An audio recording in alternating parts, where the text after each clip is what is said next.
On a warm July morning in 2006, a young couple loaded the back of their blue SUV with bags, camping gear, and snacks for the road. They were both in their 20s, college sweethearts who had recently moved in together. Friends described them as inseparable, two people who made plans not just for weekends but for years ahead. That week, their plan was simple: a desert road trip across state lines, a week of freedom before responsibilities pulled them back. To those who saw them last, they looked carefree, laughing as they filled the tank and stocked up on bottled water at a gas station on the edge of town. They promised texts and postcards along the way. They promised they would be back within 7 days. The early hours of their journey felt ordinary. Phone records show a short call to a sibling around midday, a text sent later with a smiling photo taken against a backdrop of open desert highway. Nothing about their tone hinted at danger. Friends would later replay those messages, holding on to the casual words as if they might hold a clue. At the time, no one imagined those exchanges would be the last. When the week ended and they hadn't returned, families initially dismissed the silence as the kind of delay that comes with travel.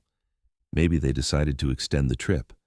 Maybe they had no cell service in the remote stretches of desert. Parents reassured themselves with simple explanations, convincing each other not to worry too soon. But unease grew as calls went unanswered, and no one heard from them again.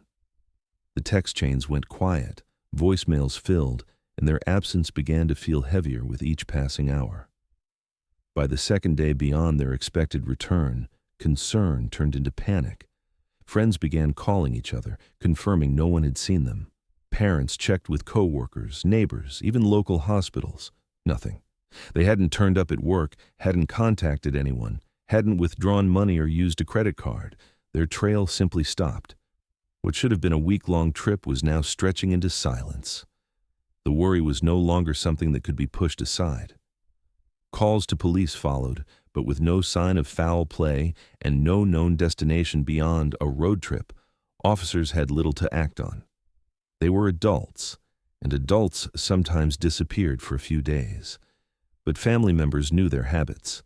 They wouldn't vanish without telling anyone. They wouldn't leave jobs, responsibilities, and loved ones behind. Something had gone wrong, and it had gone wrong fast. Still, without a clear starting point or end point, authorities had only open desert to consider, miles upon miles of empty roads. As the first days turned into a week, the scale of the unknown grew daunting. The desert was vast and unforgiving. A car could disappear off a side road, a breakdown could leave them stranded, or worse. Those closest to them imagined flat tires under the scorching sun, heat exhaustion setting in with no shade to be found. Others whispered about wrong turns, the possibility of stumbling into danger on isolated highways where help rarely passed by. The scenarios grew darker with each new silence. The families pressed police to treat it as an emergency, not a delay. But without evidence of a crash or crime scene, the investigation could not yet take shape. The SUV itself became the focus of their hopes. If found, it would explain everything. Maybe they had sought shelter in a town. Maybe they were waiting for help near the vehicle. Yet as patrol cars traced highways and deputies checked rest stops, nothing surfaced. Days later, the fear set in that the car had gone somewhere no one was looking. For the parents, every night was spent imagining what their children were enduring out there, if they were still enduring at all. The missing posters were printed, taped to store windows and gas pumps. News crews ran short segments, showing their smiling faces beside the vehicle's description. The couple became more than just names to their families. They were now names attached to the terrifying word missing. It was no longer a matter of running late. Something had swallowed them, and no one could yet explain how. The desert stretched ahead of investigators and families alike, a place of heat, silence, and countless hidden turns. If the couple had broken down, why hadn't anyone seen them? If they had left the main roads, how far had they gone?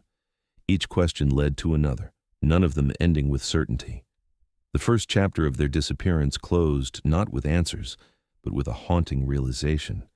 Two people, full of life and plans, had vanished into open air.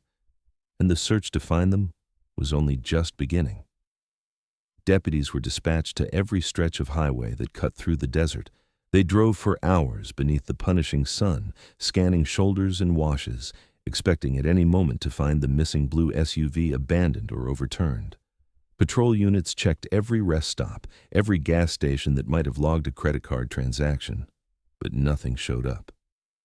The last verifiable sighting was at a small fueling station, where a receipt confirmed the couple had filled the tank and bought bottled water.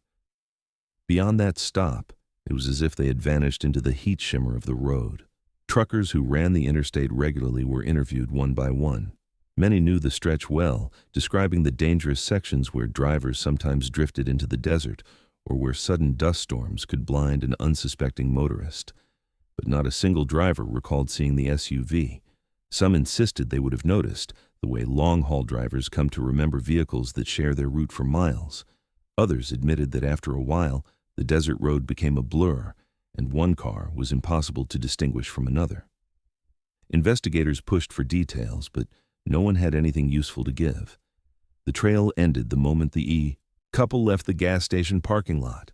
To narrow down possibilities, deputies set up roadblocks on the most direct routes between towns, questioning travelers, asking if anyone had seen two young faces in a blue SUV. Hours passed, days passed, but no tips came in. The desert was full of strangers passing through, yet no stranger remembered crossing paths with them. Families pleaded with the local media to keep the story alive, and newspapers ran short articles describing the pair as last seen leaving town for a summer road trip. But in the absence of evidence, coverage slipped below larger headlines. To the families, the lack of urgency felt unbearable. Investigators turned to technology, though in 2006 that technology was far less precise than today. Cell towers only provided wide ranges, not pinpoint locations. Their phones had briefly connected to a tower near the desert's edge, but nothing after that. Whether the phones had died, been turned off, or simply moved out of range, no one could say. The vague pings placed them somewhere within dozens of square miles of harsh, empty terrain. It was enough to expand the search zone, but not enough to direct it. For every mile patrolled, another 20 remained untouched. The absence of the SUV itself soon became the most haunting element of the case. Cars break down, cars crash, but cars do not simply disappear.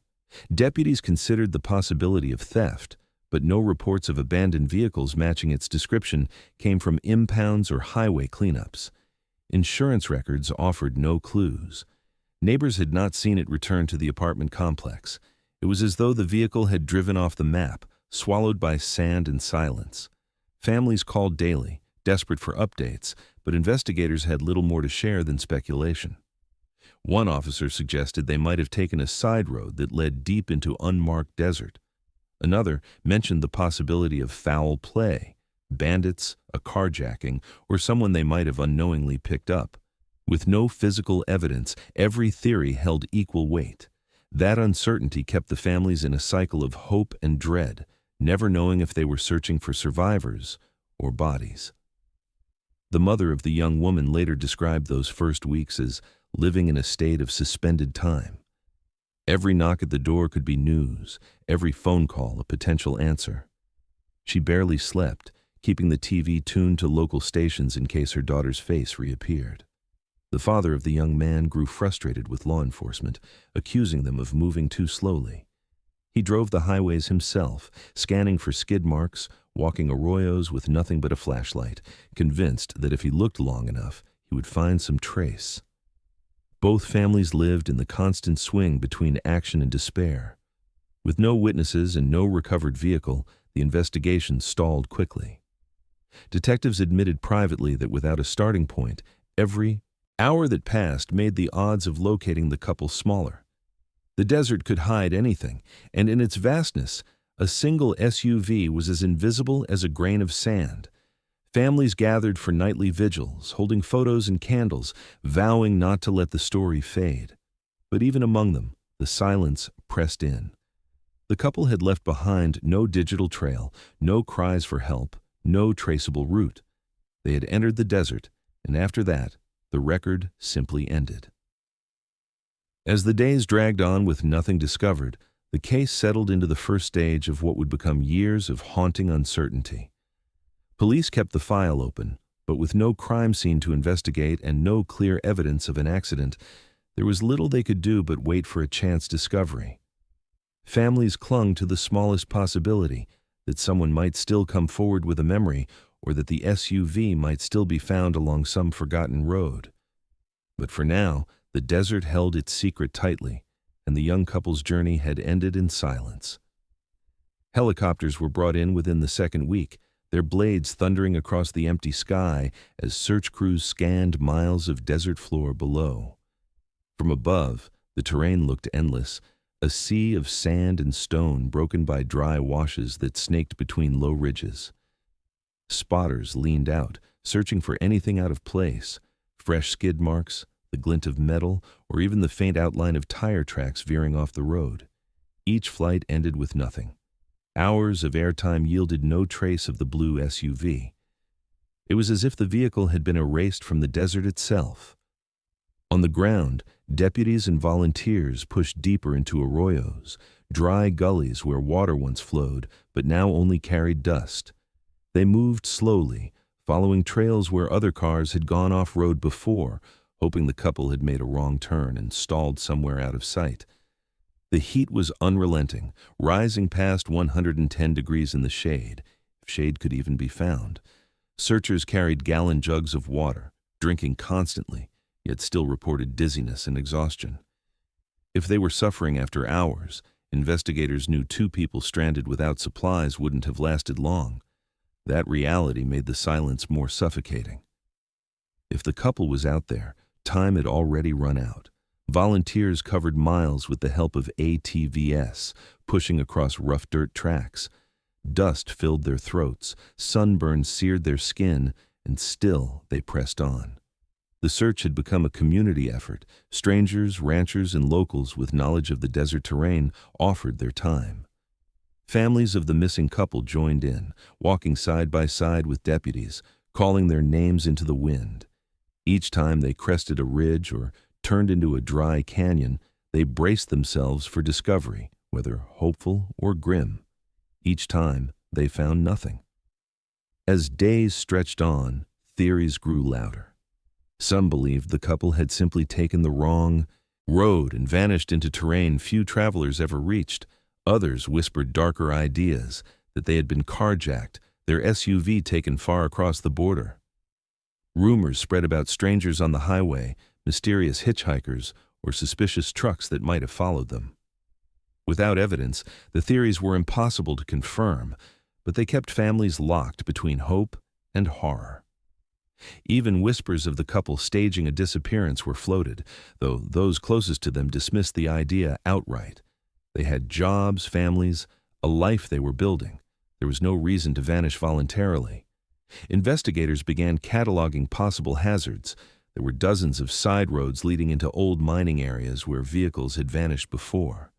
There were cliffs with no guardrails, where one wrong turn at night could send a car plunging out of sight. And there were flood zones, dry riverbeds that could turn deadly with even a brief storm upstream. Yet despite covering each risk area, search teams saw no debris, no tracks, no signs that a car had gone off the road. It was the kind of absence that made the case harder to explain. The families of the missing couple began to clash with law enforcement. They wanted wider searches, more resources, more urgency. Deputies countered with the limits of manpower and the brutal danger of heat exposure. Each day of searching cost hours, supplies, and risk. But to the families, every pause felt like abandonment. They organized their own search groups, mapping out grids, walking into canyons with flashlights at dusk, hoping to cover ground others had missed. Still, the desert offered nothing but silence. Media coverage briefly intensified as news crews filmed the search efforts, capturing images of helicopters circling and lines of volunteers fanning out under the burning sun. But as the days dragged into weeks with no progress, cameras turned elsewhere. Other stories filled the cycle. The couple's disappearance became background noise, a haunting headline soon replaced by newer events. For the families, This withdrawal was another blow. They were left to fight against fading public attention while still waiting for any trace of their children. By the end of the third week, the official search was scaled back. Authorities explained that without new leads or evidence, they couldn't justify endless flights and patrols. For the families, the announcement felt like a death sentence. They begged for one more sweep, one more search, clinging to the idea that the couple could still be found alive in some remote pocket of the desert. But survival without food or water for that length of time was impossible, and investigators knew it. What was once a rescue mission was quietly shifting into a recovery effort, though no one wanted to admit it aloud. Every road traveled, every arroyo searched, every mile flown overhead ended in the same unsettling result: nothing. The blue SUV was not on the highway, not in the canyons, not in any of the predictable places where accidents occur. That absence left behind only questions. If they weren't on the roads and they weren't in the desert where searchers looked, then where had they gone? It was a question that neither family nor investigators could answer, and it deepened the unease of the case. Theories lingered, unproven but persistent. Had they been victims of crime, pulled off the road against their will? Had they made a turn onto an unmarked path and ended up buried beneath years of shifting sand? Or was there some other explanation no one had considered yet? Every possibility stayed alive in the silence. The desert had been searched, combed, and scanned from the air. And still, there was nothing. The families returned home each night carrying the same ache. The couple had disappeared on the open road, and despite weeks of searching, the desert had given nothing back. The official search had slowed, but for the families, it never stopped. They printed hundreds of missing posters with photographs of the couple smiling in better times, their SUV described in bold type, and a phone number written beneath. Gas stations along the highways became bulletin boards plastered with their faces. Grocery stores, diners, truck stops, and laundromats all displayed the posters, the paper curling under the desert heat, but replaced as soon as they faded. Family members drove for hours each day, handing stacks of flyers to clerks and strangers, repeating the same desperate question: had anyone seen them? Most people shook their heads, but every now and then, someone paused, uncertain, wondering if they might have caught a glimpse weeks earlier. Each hesitation sparked hope, but none of those leads solidified into anything useful. The father of the missing man grew restless, increasingly frustrated with what he saw as a lack of effort from law enforcement. He believed too much time had been wasted in the first crucial days. He accused deputies of writing the couple off as runaways instead of treating the disappearance as suspicious from the beginning. His anger boiled over during community meetings, where he clashed with officials and demanded that helicopters be sent back up, that cadaver dogs be brought in, that the desert be searched again. To him, the silence of the police felt like abandonment. The mother of the missing woman reacted in the opposite way, retreating into a quiet, private grief. She refused to touch her daughter's bedroom, leaving clothes folded neatly on the bed, posters still on the walls, and photographs lined on the dresser. She kept the room as a shrine, a place frozen in time. Each night, she sat by the phone, waiting for a call that never came, convinced that if her daughter walked through the door, she should return to the same home she had left behind. Her grief was quieter, but no less consuming, and in her stillness, she carried the unbearable weight of not knowing. As weeks passed with no evidence, rumors began to fill the void. In small desert towns, stories spread quickly. Some swore they had seen a couple resembling them hitchhiking days after they were reported missing. Others claimed a suspicious truck with dark-tinted windows had been seen trailing their SUV. Whispers tied the case to cartel activity, suggesting they may have crossed paths with the wrong people in the wrong place. None of these stories had proof, yet each one dug deeper into the family's imaginations. Each rumor offered a possible explanation, but also a new nightmare to consider. Strangers reached out with tips, often vague, sometimes outlandish. A man claimed he had shared a drink with them in a bar 2 towns over, though dates didn't match. Another insisted he had seen the SUV abandoned near an old mine, though searches there came up empty. Some calls turned cruel, hoaxes made by people with nothing to lose and no empathy for the family's pain. Detectives sifted through each tip, but the overwhelming majority led nowhere, consuming time without bringing them closer to answers. For every supposed sighting, another hole opened in the timeline. The community's whispers grew louder as the case lingered without progress. People speculated openly in diners and shops, weaving theories from half-truths. Some believed the couple had staged their disappearance, pointing to stories of young people vanishing to start new lives elsewhere. Others suspected foul play, convinced they had crossed paths with a dangerous stranger. Every theory felt plausible in the absence of evidence, and every theory added to the torment of the families, who had to listen to strangers dissect their children's lives as if they were unsolved puzzles rather than missing people. Despite the noise, the desert itself remained silent. No wreckage, no belongings, no scattered traces of the SUV ever surfaced.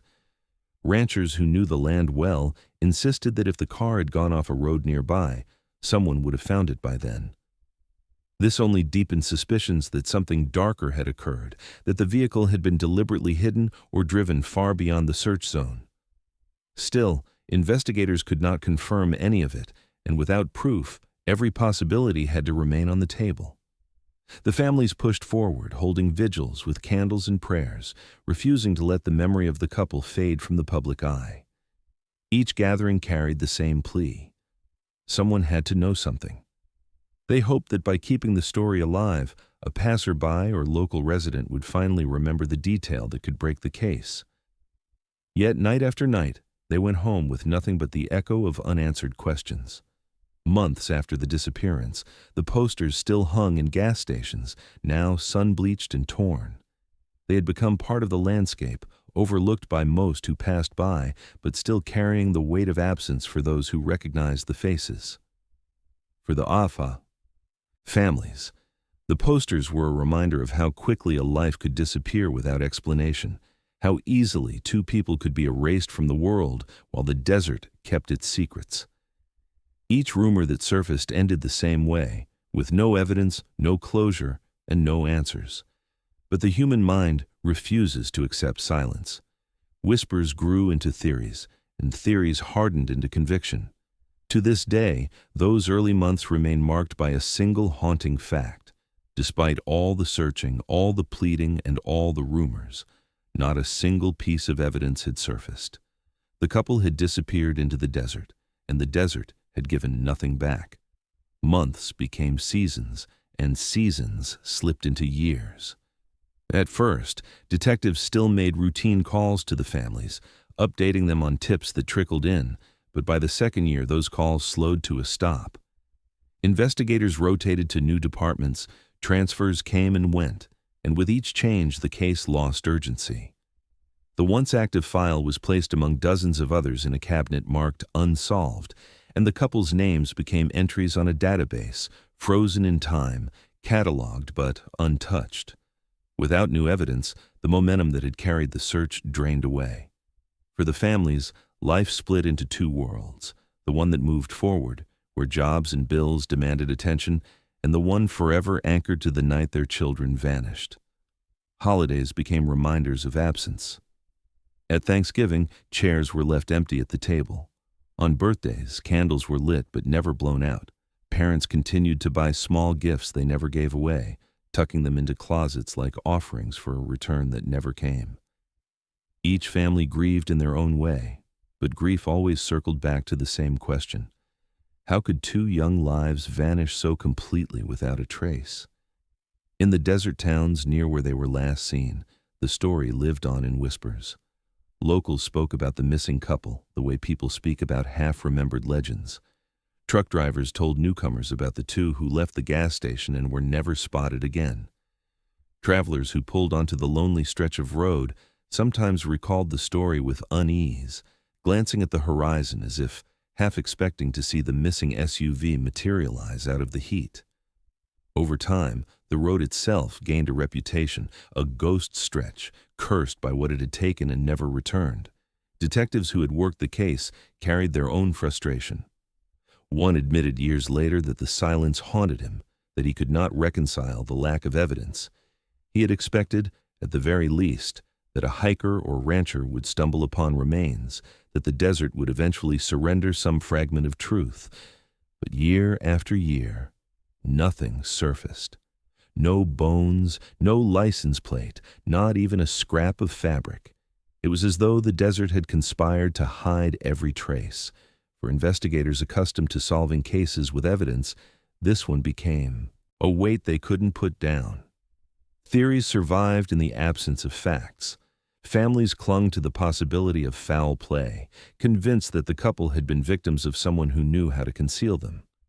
Others still argued for an accident, a missed turn that led to a place no one had yet searched. Every so often, psychics or self-proclaimed experts reached out, offering visions or theories that promised closure, but delivered nothing. Each false lead reopened wounds, only to end with another dead end.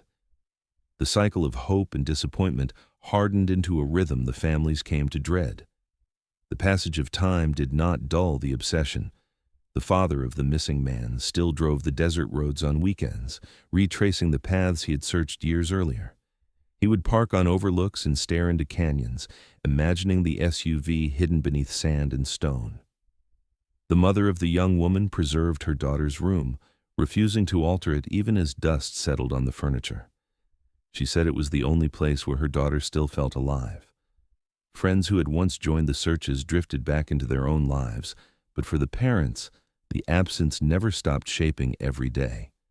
Law enforcement resources shifted elsewhere, drawn to fresher cases with clearer leads. The couple's file remained open in name only. Detectives explained that without a witness, without a sighting, without physical evidence, there was nothing more they could do. For the families, those words were intolerable. They didn't want a closed door. They wanted answers. But year after year, their calls to the sheriff's office went unanswered or were met with polite reminders that nothing new had come in. The silence of the desert had now been replaced with the silence of bureaucracy. In the small towns along the highway, the story lingered just enough to shape reputation.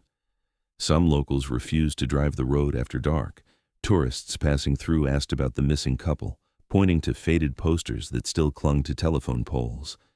And with every passing year, the legend of the disappearance became bigger than the details of the case. Strangers told the story as if it were a warning.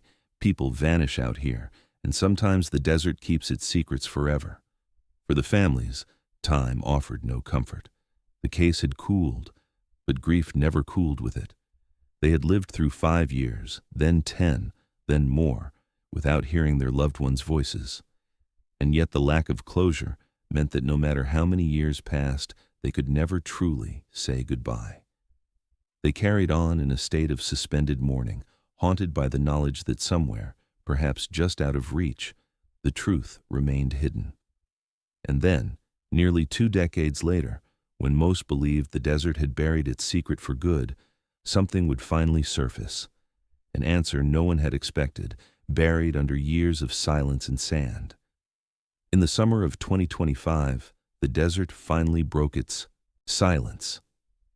That year, an unusual storm front rolled across the region, bringing with it torrential rains that carved through gullies and flash-flooded dry canyons. Water surged into places that hadn't seen flow in decades, churning through loose soil and dragging rocks downstream. For most, the storm was an inconvenience, washing out back roads and leaving mud where sand usually lay. But days later, in a remote canyon miles from any marked route, a group of hikers noticed something that didn't belong. Protruding from the sand was a warped section of metal, sun-bleached but unmistakably shaped like part of a vehicle. Curiosity turned to unease when they realized more of it was buried just beneath the surface. Authorities were called, and when deputies arrived, they found the mangled outline of an SUV, its frame twisted, its windows shattered, its body crushed under decades of shifting earth and rock. Floodwaters had unearthed what time had hidden. The blue paint was faded and scarred, but when cross-referenced against records, the match was undeniable. It was the vehicle that had vanished 19 years earlier. The car everyone had searched for in vain was here, concealed in a canyon few had reason to enter. The discovery was both shocking and heartbreaking. Investigators moved slowly, documenting the scene, taking photographs, and carefully clearing away debris. As they opened the vehicle, they confirmed what the families had feared all along. Inside were skeletal remains, 2 sets positioned in the front seats. Alongside them lay the fragments of personal belongings that had withstood nearly 2 decades of heat and erosion. Scraps of clothing bleached by the sun, a leather shoe cracked and brittle, the corroded frame of a pair of glasses. In the glove compartment, a faded road map was found, its pages warped and fragile, still folded along the last route they had traced. The medical examiner's team removed the remains with painstaking care, aware that any detail could provide answers to what had happened. Dental records confirmed the identities. The missing couple, who had left for a summer road trip in 2006 and never returned, had been here the entire time, hidden beneath layers of desert sediment. The families who had begged for answers for nearly 2 decades were suddenly faced with the reality of their loved one's fate. When the news was delivered, it spread quickly. For years, the case had been spoken of as a ghost story, an unsolved mystery that seemed destined to remain open forever. Now, after 19 years, the desert had given up the car, and with it, the truth that the couple had not run away, had not crossed the border, had not been abducted into the unknown. They had been here, trapped in a canyon, just miles from where the official search had once passed overhead. For the families, the discovery was devastating and relieving all at once. It was the first physical proof that the search had not been for nothing. They now had remains to bury, belongings to hold, and finally, an answer to the question of whether their children were alive. But with that answer came a new wave of questions that would not be as easily resolved. How had the SUV ended up in a canyon so remote? Why had no search teams found it during the exhaustive sweeps? And most hauntingly, what had happened in the final moments before it was swallowed by sand and silence? The canyon itself offered some explanation. Investigators noted that flash floods over the years had likely covered the SUV with layers of mud, rocks, and debris, concealing it completely. Even aerial searches would have seen only the natural contours of the land. To the eye, it had looked like any other canyon floor, untouched and empty. Only the extraordinary rains of 2025 had shifted the earth enough to bring the vehicle back into view. Nature had hidden it, and nature had revealed it again nearly 2 decades later. Still, something about the discovery didn't sit right. The vehicle's position looked odd, as if it had not simply rolled into the canyon, but had been forced there. Scratches along the frame and dents on the roof raised suspicions. Some investigators speculated about whether the SUV had been deliberately pushed from an overlook, but they held back from drawing conclusions until forensic teams could examine it further. News crews returned to the desert, covering the discovery with the same intensity they had once covered the initial disappearance. The photographs of the mangled SUV became a symbol, proof that the long silence had finally been broken. Families gave statements through tears, speaking of closure but also of anger, that it had taken 19 years and a storm of rare magnitude to bring them the truth. They wondered aloud why no one had searched that canyon thoroughly enough back then, why their children had been so close yet so unreachable.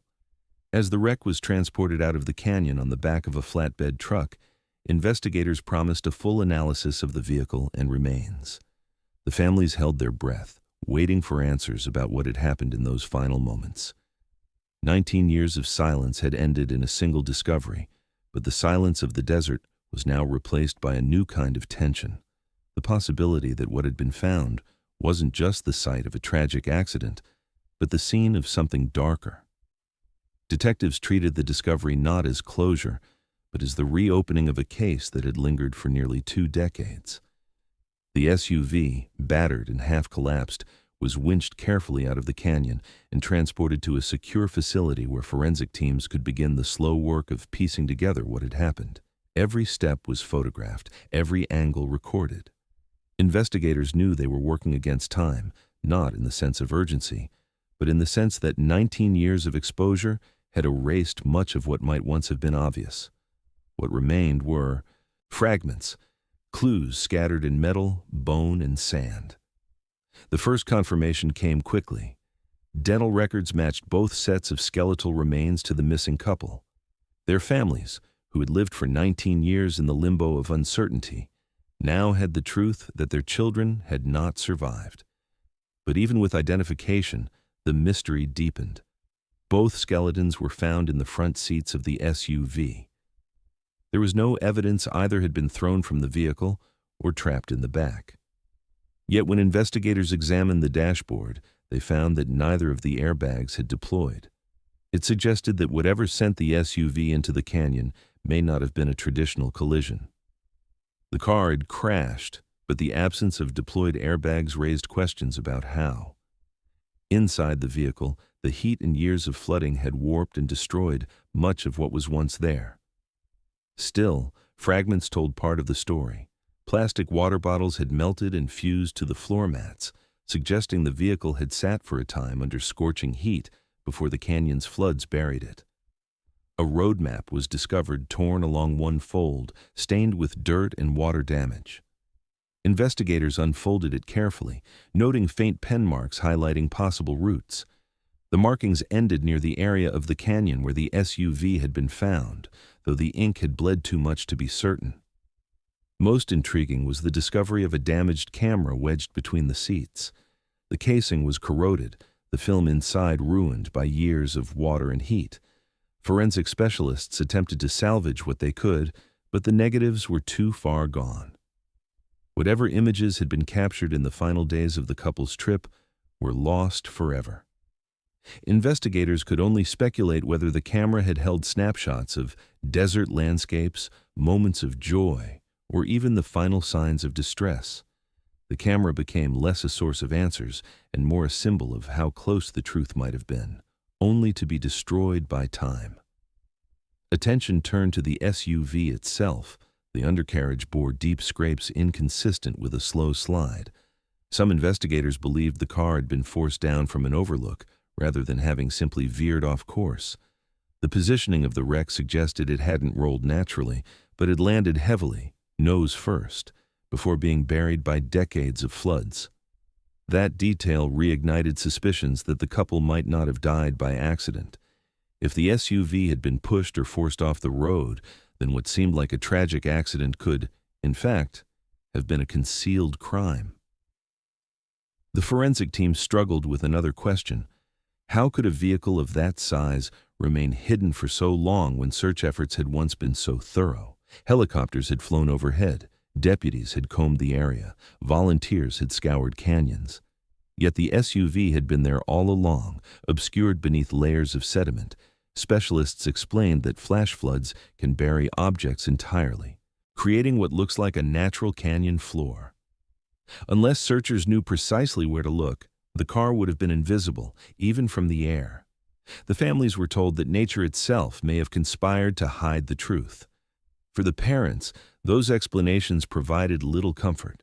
To them, it was inconceivable that after all the searches, all the sleepless nights, their children had been so close, undiscovered for 19 years. Some felt anger toward the initial investigation, convinced the canyon had been overlooked. Others accepted that the desert's vastness and the relentless force of nature could conceal almost anything. Still, every family member who saw the photographs of the SUV asked the same question in their own way. How had no one found this sooner? Detectives cataloged each recovered item meticulously. A wristwatch, its hands frozen, a fragment of a shoe sole, a rusted key ring that still bore the logo of their apartment complex. Each piece was returned to families with official reports, but none of them brought clarity about the couple's final moments. Instead, each item felt like a relic of lives interrupted, ordinary objects that had transformed into evidence. The case, once dormant, was now active again, though not with the hope of rescue, but with the weight of unanswered questions. Detectives debated whether foul play should now be considered more strongly. The evidence was circumstantial. Airbags that never deployed, scratches along the undercarriage, the SUV's unusual resting position. Yet without witnesses, without forensic data beyond what little survived, nothing could be proven. The line between accident and crime remained blurred, leaving the families in the same torment they had lived with for years. When the wreck was fully processed and reports filed, one fact stood above the rest. The discovery of the SUV had given answers about where the couple had ended up, but it had raised even more questions about how they had gotten there. Closure seemed further away than ever. 19 years of waiting had ended with proof of their deaths, but it had not revealed the truth about the moments that led to it. And in that void, suspicion and grief began to grow once again. In the weeks following the recovery of the SUV, debate consumed both investigators and experts called in to analyze the scene. At first, the simplest theory was that the couple had misjudged the canyon road. Maps from the mid-2000s didn't always show seasonal flood zones, and travelers unfamiliar with the terrain could easily mistake a wash for a passable road. If they had driven into the canyon during dry conditions, a sudden flood could have swept them into a deadly trap. The problem with that explanation was timing. Records showed no major storms in the area the night they vanished. Without rain, there would have been no flood to carry them off the road. That detail left investigators unsettled. Another group of experts pointed to the way the SUV had been buried. 19 years of sediment could conceal almost anything, but the vehicle seemed unnaturally deep, wedged into the canyon floor in a way that didn't fully align with a natural slide. Geologists explained that flash floods were capable of moving boulders, trees, even entire vehicles, but the angle of the SUV suggested a forceful drop, not a gradual burial. Scratches on the undercarriage implied contact with sharp rock edges, as though the SUV had been pushed or forced from an overlook, rather than simply driven down a wrong road. The positioning of the wreck reignited questions about whether foul play had been involved. Some investigators entertained a darker scenario, that the couple had been targeted. The desert in the mid-2000s was a corridor for drug routes, smuggling operations, and occasional violence that rarely made headlines. If they had crossed paths with the wrong person on an isolated road, it wasn't unthinkable that someone might have forced them off the road, ensuring the SUV landed in a place where it would remain hidden. The concealment by sand and floods over the years could have been coincidental, but the scratches and resting position of the wreck fed suspicions that it was no accident.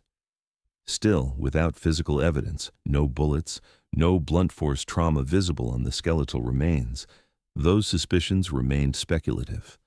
Others held firm to the idea that the tragedy might have been an accident, one compounded by the cruelty of the desert. They imagined the couple trapped in the vehicle, injured but alive, unable to climb out.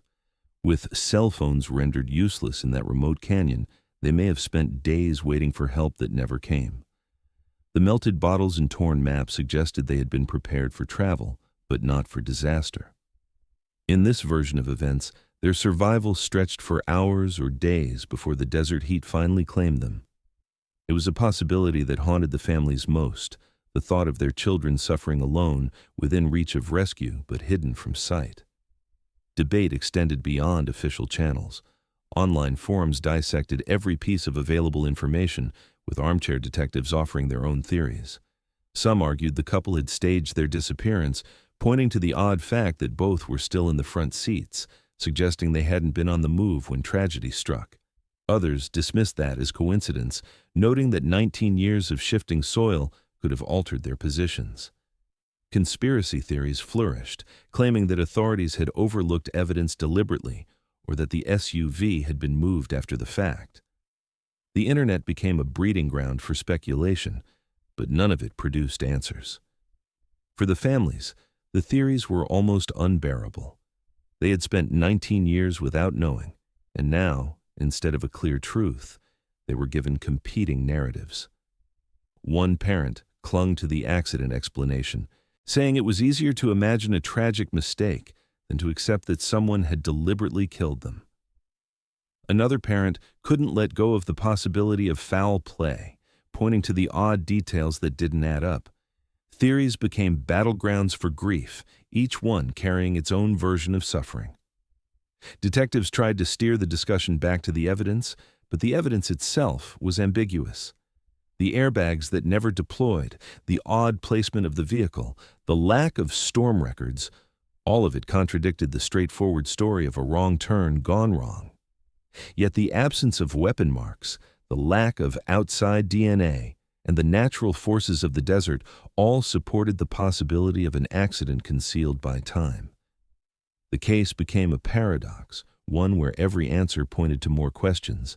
Even the final hours of the couple's lives remained unclear. Had they died instantly when the SUV fell into the canyon, or had they lived long enough to experience the despair of waiting? Had they chosen the canyon road themselves, or had they been forced there? And most hauntingly, had their deaths been the result of nature or of another human being? Each possibility was devastating in its own way, and each one kept the families awake at night, imagining different endings to the same story. The discovery of the SUV had been expected to end years of silence. Instead, it had created an entirely new silence, the silence of uncertainty, where closure was promised but never delivered. And as the forensic report circulated, detectives quietly admitted what the families had always feared. 19 years later, the truth might never be fully known. When the remains were officially identified, the families gathered in separate homes, surrounded by friends who no longer knew what words to offer. The confirmation ended 19 years of waiting, yet it did not feel like the closure they had begged for. What they were given instead were boxes containing what little had survived the desert: a cracked wristwatch with frozen hands, 2 faded driver's licenses sealed in evidence bags, and a simple wedding band still clinging to a finger bone when it was found. These belongings were returned with formality, but to the families they felt more like fragments of lives that had been shattered long ago. Holding them brought no comfort, only the realization of how little was left. The father of the missing man turned that grief into anger. He wanted to know why the canyon where the SUV had been discovered had not been searched thoroughly back in 2006. He asked deputies directly how a vehicle had gone unnoticed in a place so close to the main road. He replayed the search maps from that time, pointing out the areas that had been skipped due to lack of manpower. To him, it felt unforgivable that the car had been sitting in reach all along, hidden but not unreachable. His anger filled interviews, town halls, and eventually became a public condemnation of the investigation. For him, this was not simply a natural tragedy. It was a failure of human responsibility. The mother of the young woman reacted differently. For years, she had preserved her daughter's bedroom exactly as it had been left, waiting for the possibility of a return. Now, faced with evidence of death, she could not bring herself to change it. The ring returned to her in a small envelope became an unbearable object, proof of finality. She left it untouched on a table, unable to wear it, unable to hide it away. Her grief was quieter than the father's anger, but no less consuming. She spoke of betrayal, not just by the desert, but by the long silence of law enforcement that had kept her, hoping long after there was no hope to cling to. For both families, the return of these items forced them to confront the passage of time. They had lived for 19 years in limbo, imagining scenarios where their children had been kidnapped, had run away, or were waiting to be found. With the truth confirmed, those imagined futures dissolved overnight. What remained was emptiness, mixed with the unshakable belief that things could have been different if someone had only looked harder, searched longer, or refused to accept silence as an answer.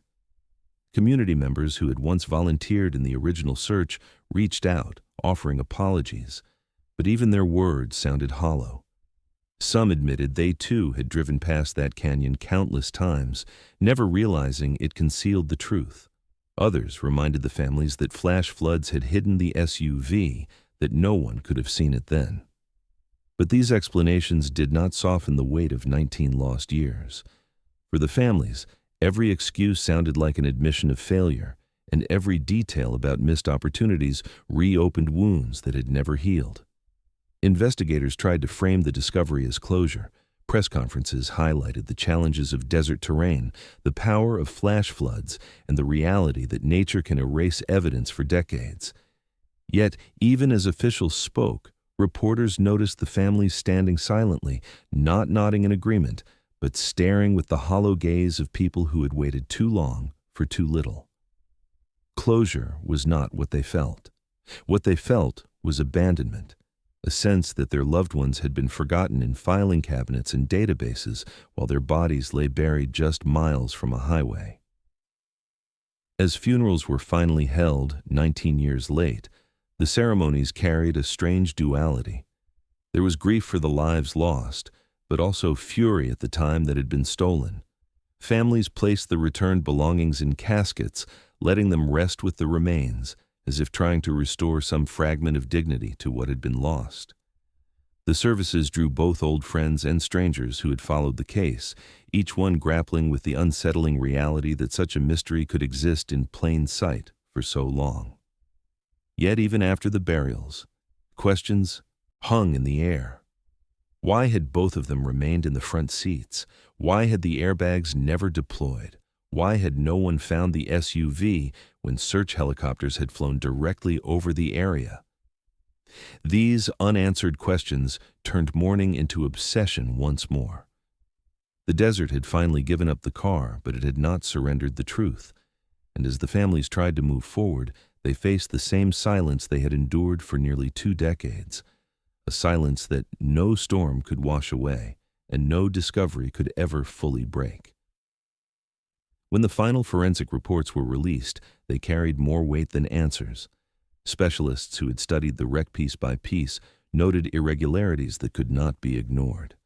The underside of the SUV bore deep gouges that did not match a simple slide down a slope. The scratches were angled, sharp, and clustered in ways that suggested a sudden impact from above. Analysts explained that the marks were inconsistent with natural rockfall or erosion. Instead, they lined up with the vehicle being forced forward as though pushed from an elevated point. The canyon where the SUV was found had a sheer overlook nearby, accessible from a dirt track.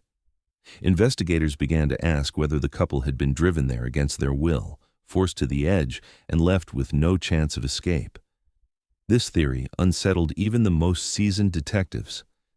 For years, the prevailing belief had been that the couple had taken a wrong turn or been swallowed by a flash flood. But the physical evidence told a darker story. If the SUV had been deliberately pushed, it would explain why it was buried so deeply, why it landed nose first in a position that seemed unnatural. It also explained why both bodies had remained in the front seats, never thrown clear, as if they had no time to react before the vehicle plunged downward. Yet the evidence, while compelling, was not conclusive. 19 years had stripped away opportunities to test for fingerprints, fibers, or DNA. Whatever clues might have once clung to the doors and dashboard were long since erased by heat, water, and sand. Investigators admitted privately that even if foul play was the cause, there was no way to tie it to a suspect now. The trail of accountability had gone cold years earlier.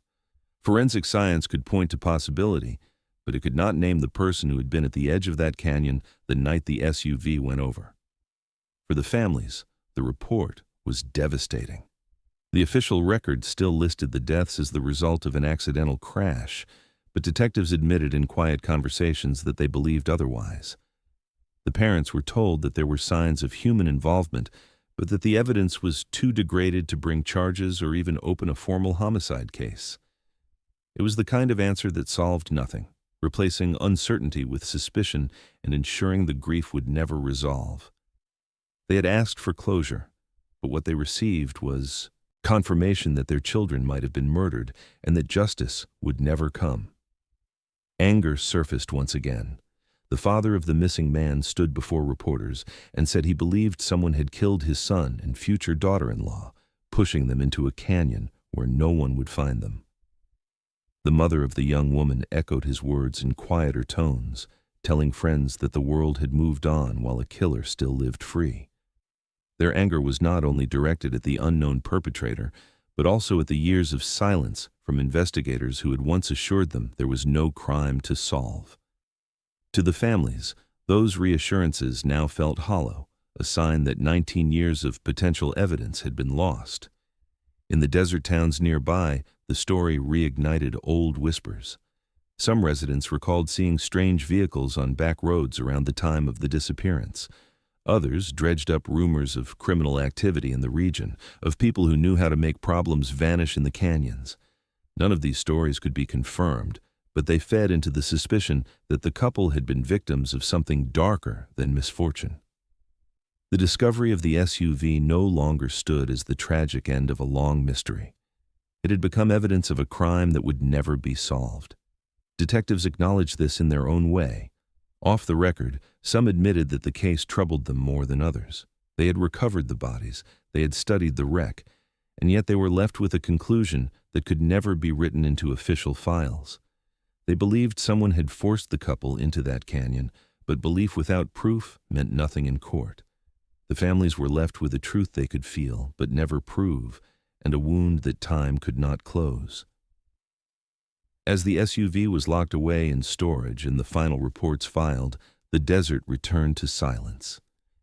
The canyon where the car was found became another landmark of tragedy, a place hikers passed with unease, knowing it had once concealed a secret for 19 years. The story closed with no arrest, no trial, and no justice. Officially, it remained an accident. Unofficially, it was a suspected murder buried in bureaucracy and silence. And so, nearly 2 decades after the couple vanished, the desert revealed what had become of them, but refused to reveal the one detail that mattered most: the name of the person who had stood at the edge of the canyon that night. The storm had uncovered the SUV, but not the truth.